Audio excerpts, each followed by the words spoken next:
Stress क्यों?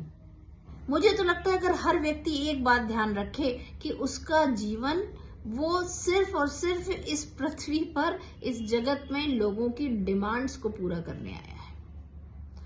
हमारा काम ही है, चाहे वो आने वाला क्षण हो, चाहे वो आने वाली परिस्थिति हो, वो हमसे कुछ मांग रही है और हमें देना है। इसीलिए पुराने समय में दान की प्रथा बहुत थी, लोगों को देने की प्रथा बहुत थी, क्योंकि वो हम लोगों को हैबिचुअल बना देते थे देने के पॉइंट ऑफ व्यू से। आज हम देना तो सिखाते ही नहीं बच्चों को, ना खुद सीखते हैं, जबकि हर पल, हर क्षण, हर परिस्थिति आपसे आपका बेस्ट मांगती है।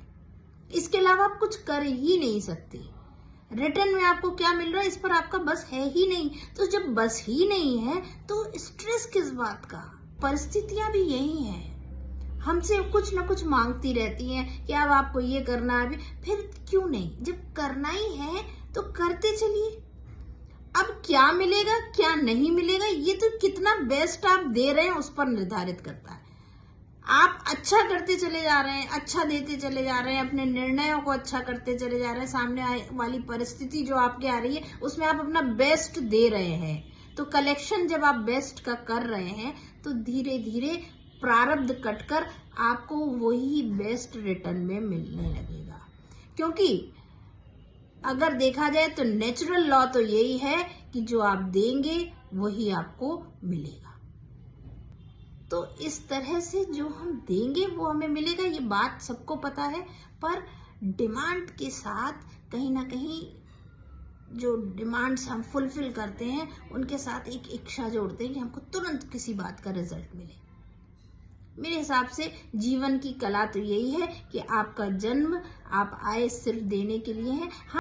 क्या मिल रहा है ये हमारे हाथ में जब है ही नहीं। हमारा शास्त्र भी हमें यही बताता है, हमारे गुरुजन भी हमें यही बताते हैं, हमारे बड़े भी यही बताते हैं, भगवान कृष्ण भी यही कहते हैं, कर्म कल कर, फल की इच्छा ना कर। इसमें भी बड़ा मतभेद है।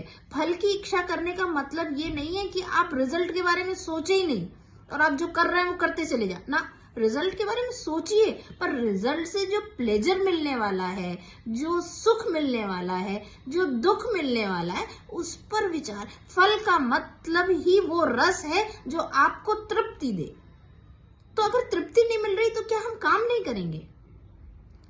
अगर हम रिवर्ट में कुछ बेस्ट हमको नहीं मिल रहा तो हम क्या उस क्षण को छोड़ सकते हैं, उस पल को छोड़ सकते हैं, उस दिशा में जाना छोड़ सकते हैं? नहीं ना। हमारी परिस्थिति, हमको वहां तो जाना ही पड़ेगा, हमको वो काम तो करना ही पड़ेगा। कभी कभी तो पहले से पता होता है कि हमको ये काम करने के बाद कुछ नहीं मिलने वाला, पर हमारी परिस्थिति है, हमें वो काम करना है। तो इसमें इतना स्ट्रेस क्यों? क्योंकि आप सिर्फ और सिर्फ डिमांड्स पूरी करने आए हैं। अब कौन क्या किस समय डिमांड कर रहा है आपसे, ये प्रारब्ध का निर्धारण है और आपने जो संचित कर्म किए हैं उसका निर्धारण है। इसीलिए आज भी सजग हो जाइए, आज भी सचेत हो जाइए और अपना बेस्ट देने लगिए।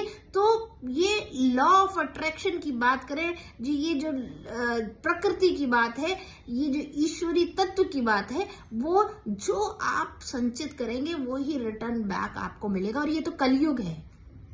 कलयुग में तो इतना फास्ट मिलना है, क्योंकि देखिए जितना भी युग हम निकल चुके हैं उन सब में भगवान को पाने के लिए भी कई विधि विधान थे, तप था, जप था, पर कलयुग में तो सिर्फ नाम में ही भगवान समाये हैं। तो उन्होंने इतना शॉर्ट पैटर्न हमें दिया है अपने तक पहुंचने के लिए। तो कर्म का भी रिजल्ट आपको तुरंत मिलता हुआ भी दिखेगा। तो आज ही से सिर्फ डिमांड्स पूरी करिए, जो आपकी क्षमता हो उसके अनुसार अपने आने वाले पल को, अपने आने वाले निर्णय को, अपने नेक्स्ट टू यू जो भी है उसको अपना बेस्ट देना शुरू कर दीजिए। लाइफ रिटर्न में आपको आपका बेस्ट देना शुरू कर देगी।